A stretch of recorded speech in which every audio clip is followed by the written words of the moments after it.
Hello everyone. Today I'm just going to start with the disk scheduling algorithms. So before starting with the disk scheduling algorithm, we have to know how the disk is actually read. The data in the disk is read and being fetched. So there is a diagram in your textbook that's already been given. It's like you have a platter that looks like a circular one, like your CDs. If you have already observed how your CDs would be, if you'll have seen, it was in a circular motion like this. So this entire circle, that thing is called as a platter. Then we have so many platters, and that whole platters or all the number of platters would make you people a disk. Now this platter in turn have surfaces.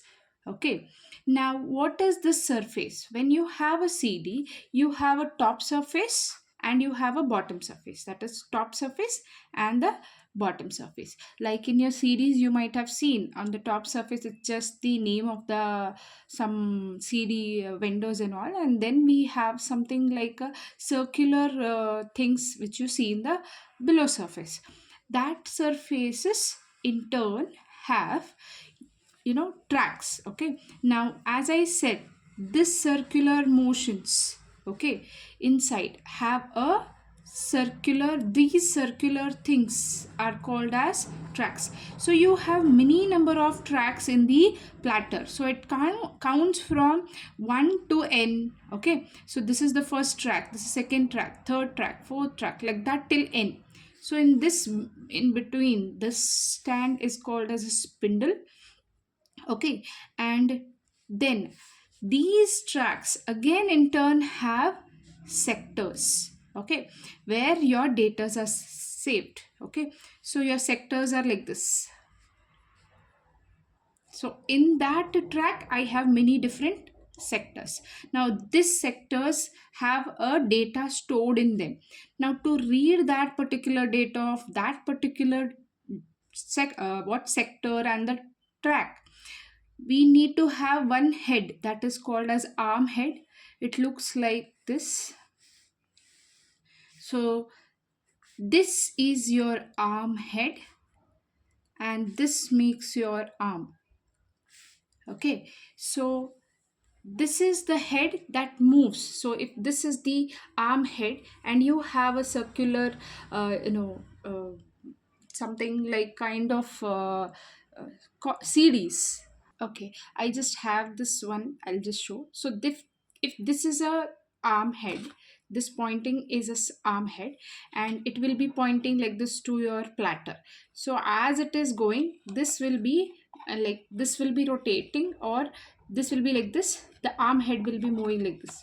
So it will, so it's like this, it's moving and your arm head is moving like this. So can you see how your arm head is moving? It's just this is circulating, but your arm head is moving front and back, front and back. So this, if it wants to read the data of this particular track, the tracks are here, so in a circular motion, and the sectors are in each track. Okay, so this is how it works. It goes on rotating and the arm head moves. Okay, so your arms head is moving front and back.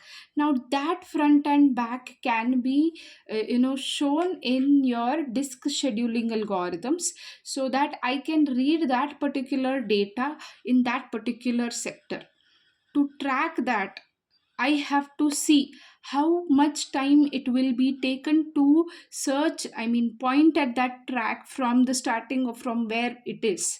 So we have to count number of tracks that we are going to cross or going to reach. So that is nothing but the time taken to find that data. That is called as a seek time. Okay, so we have a seek time. So that seek time will help us find the number of tracks that we have traveled to search our or track our data in that particular tracks or in that particular sector. So if this is clear, then you will be understanding your further algorithms. Okay, so in this we will be seeing all 6 algorithms. That is, we have FCFS, we have SSTF, we have SCAN, CSCAN, LOOK and CLOOK. Now when I say FCFS, it is first come first serve. So we have certain sequence that is already given for us, that is a track numbers that has been given, so that you have to go to those tracks and find the data of what we require. So those track numbers which have already been given, and the head will be pointing at some point. So we are going to calculate the time taken from the head that is pointing, the arm head that is pointing at one track, to the track which is next. So when you solve, you will get to know how exactly the seek time will be, or how the number of tracks can be calculated. So FCFS is first come first serve. It's same like your previous algorithms itself. So whichever track is first, I will be reaching that first, irrespective of whatever the seek time it would take. Then SSTF we have. SSTF is nothing but shortest seek time first. So this we have to see from the head which will be the shortest, there we have to reach. Then we have SCAN. Then in this SCAN algorithm, we will be going till the extreme end in one direction which we are following. So this is also called as an elevator algorithm. Now we have CSCAN, that is circular scan. It's similar to SCAN, but the only thing is we are going in the extreme ends at the both the sides. Then in the LOOK algorithm, it's similar to your SCAN, but we are never reaching the end points. So when we solve, you people will be more clear. CLOOK, it's again a circular look, similar to your CSCAN. Okay, so let us take one example so that we will understand it better. So here in the exam, they will be given one of the question like this. So the following sequence is 95, 180, 34, 199, 11, 123, 62, 64 with the track head at 50. So your head of the arm head is pointing at 50 now. From 50 you have to travel all these tracks to find the data, and you're going to solve according to the different algorithm. So here they're telling that the whole platter is having so many tracks, that is 0 to 199 track. So they're asking what is the total disk traveled by the disk arm. So number of tracks that is being traveled. So first we will start with your FCFS. So when we are starting with any of the algorithm like this, first you have to write here what is your head pointing at. That is your track head, it's at which 50th track the head is at. So then we have to plot a graph. So we cannot plot it in a circular motion. So we are just opening that circular in a line.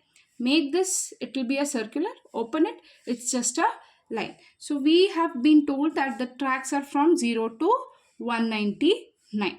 Correct? Now we have the track head pointing at 50. Now when such thing sequence has been given, arrange those in ascending order, taking 50 as shown here. Okay, now you know there is less than 50, there is 34 and 11 only. So I'll point 11 somewhere here and 34 somewhere here. Correct?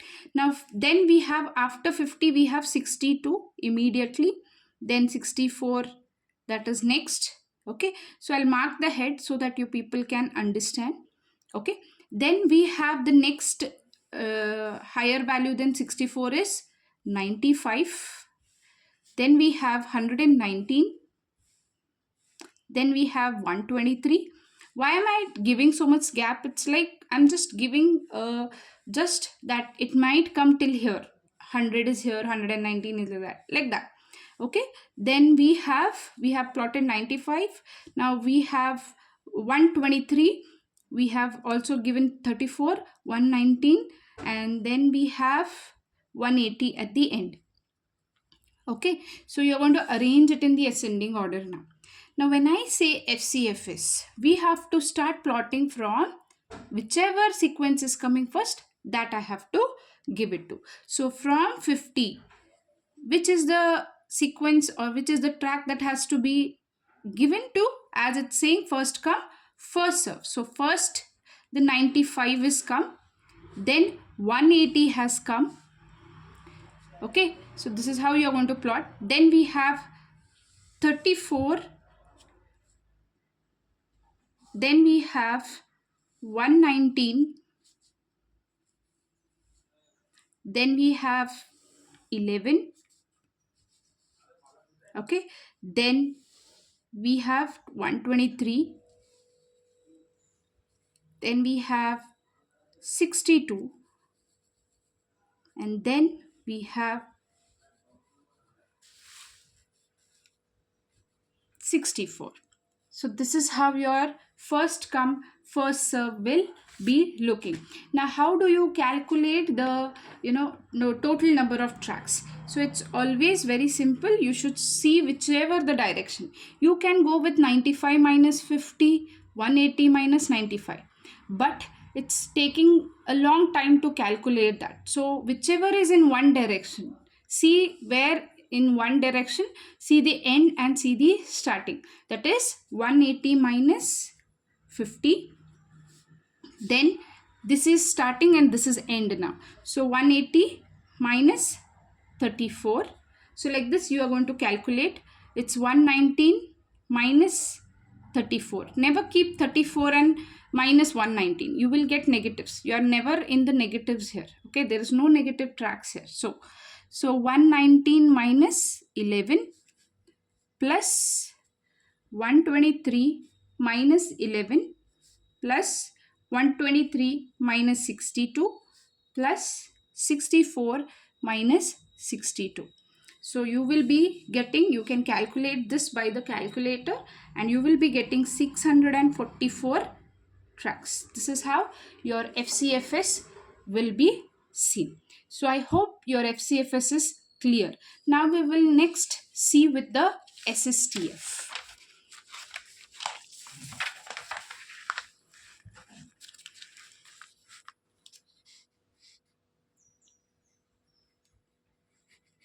So here in the SSTF, you should keep in the mind that we have to go on finding which is lesser. So you should be very thorough with your mathematics, that is addition and subtraction again. So here again we have 0 to 199. This has always been seen. Okay, so better take it, then we had 95, we had 119, 123, 180. Okay, and then here we had 34 and 11.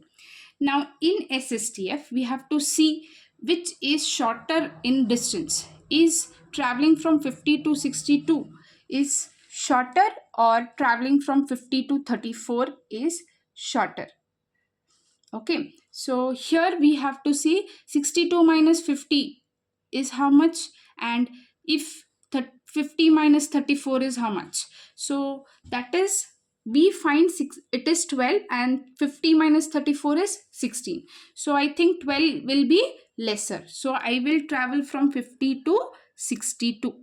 So then 64 minus 62 is less, or 34 minus 62 minus 34 is less. So here it is 2, and here it will be greater. So obviously my next move will be to 64.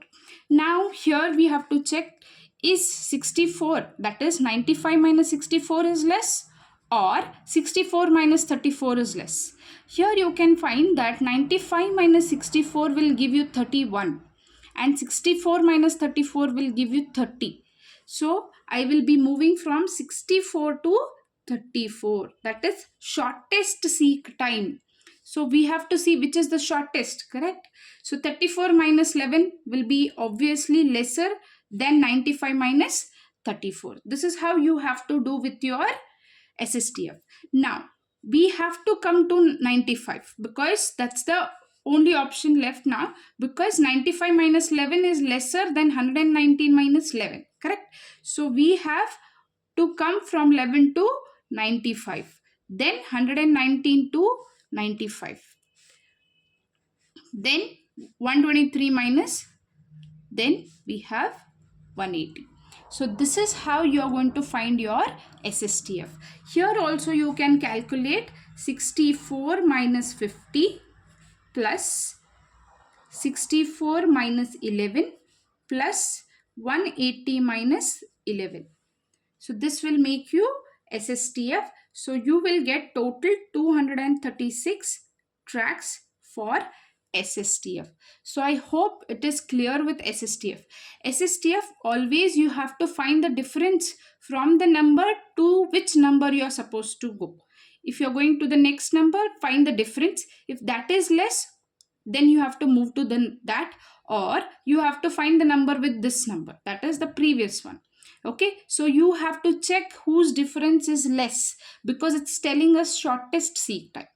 In this way we will be completing with SSTF. So next we have scan.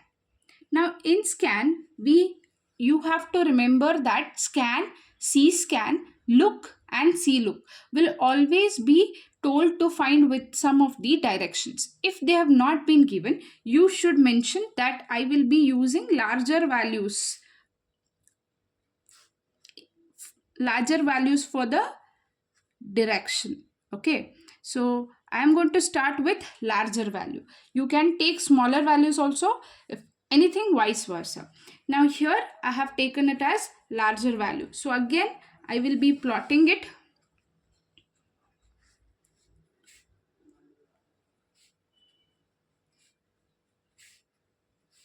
So I'll mark the head.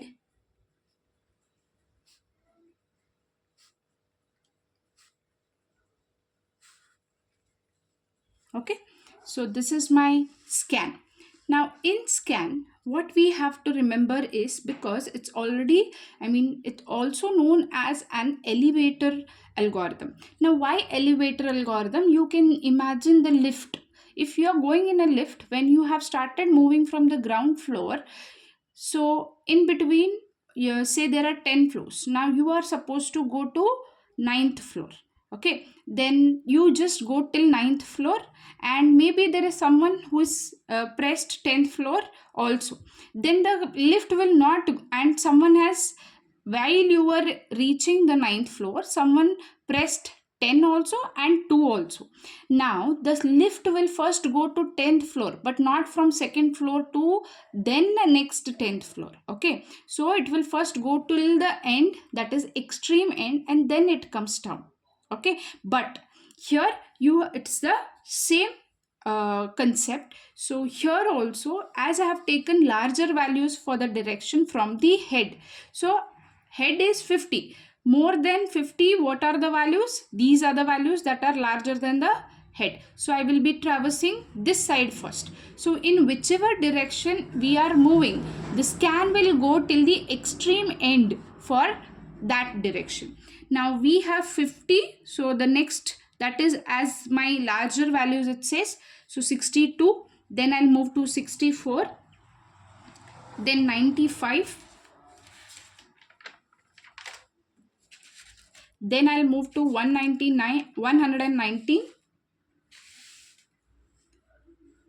then 123, then 180.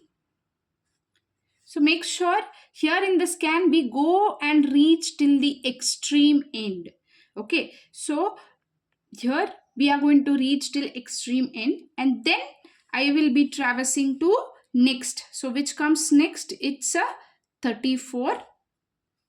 And then 11. Simple, same as your lift concept. There is no difference in this scan algorithm. So we have to calculate like this only. 199 minus 50 plus 199 minus 11. So it will fetch you around 337 tracks. Okay, so I hope your scan algorithm is clear. You should always remember that in the scan we are just scan and CSCAN. You're going to reach the extreme end, because it's an also called as an elevator program or elevator algorithm. Now we will see with CSCAN. So in CSCAN, as it says, it's a circular scan. So you have to take a round back. So first I'll just plot the graph till 199, and we have 0, we have 50, 34, 11, 62, 64, 95, and 119, 123, and 180. This was our sequence being given. So for C scan also, it will be similar to your scan. So here also I'll be taking larger values for the direction, larger values for traversing. So as 50 is my head, I will traverse to the larger value.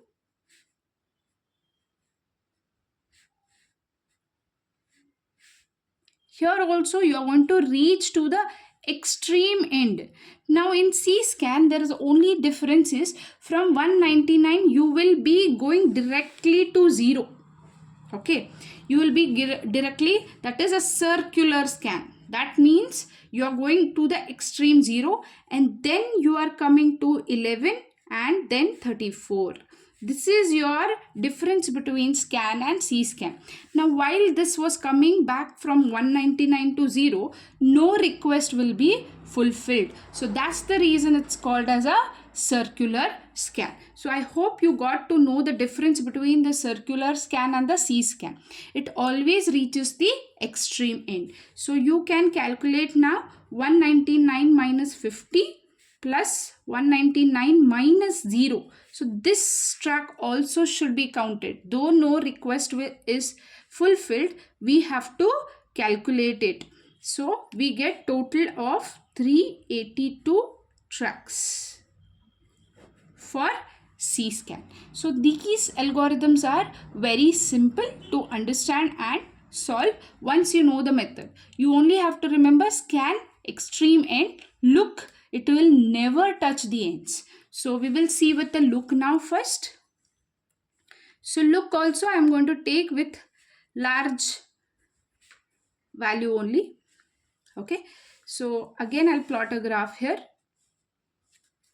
Same graph, 11, 34, 50, which is my head, 62, 64, 95, 119, 123, 180. Correct? So this is my graph. Now in the look also, as I said, I am going to prefer a larger values. If you take a smaller values, then you have to come this side, and then go for the larger value. That's the only difference between taking the large value and the smaller values. Now again I have taken a larger value. So I'll traverse from 50 to the larger value. Okay. So I'll go to 62, 64, 95, 119, 123 and 180. In scan we went to the extreme end, but here in the look we are never touching the extreme end. Here we are only touching the end request or start request, but not the extreme ends. 0 and 199 will never be touched, but only will be touched is end request and start request. So now I will be going from 180 to 34 and then 11. That is the first request, but I will not go to 0. Whereas if you take it as a smaller values, then you go to 34 first, 11 first, then 62, 64, 95, 119, 123 and 180 last. So this is the difference between your look and scan. You're never touching the extreme ends. Only thing is you are going to go till the end request and the start request only. So this will be again calculated as 180 minus 50 plus 180 minus 11. Correct? So this would give you 299 tracks. Okay, so this was for your look. Now we will see with C look.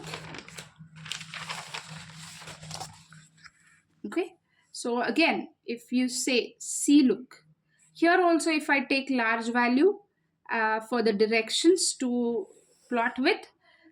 Okay, so again I'll plot a graph first. So this is the only thing that would take time.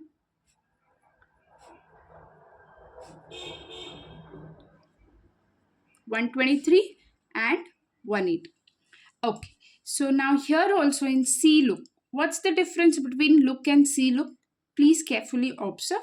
So here again, if I have taken the larger value, you're just going to start for the larger values. Okay, so here also I will be going till the end request, but not till the extreme end.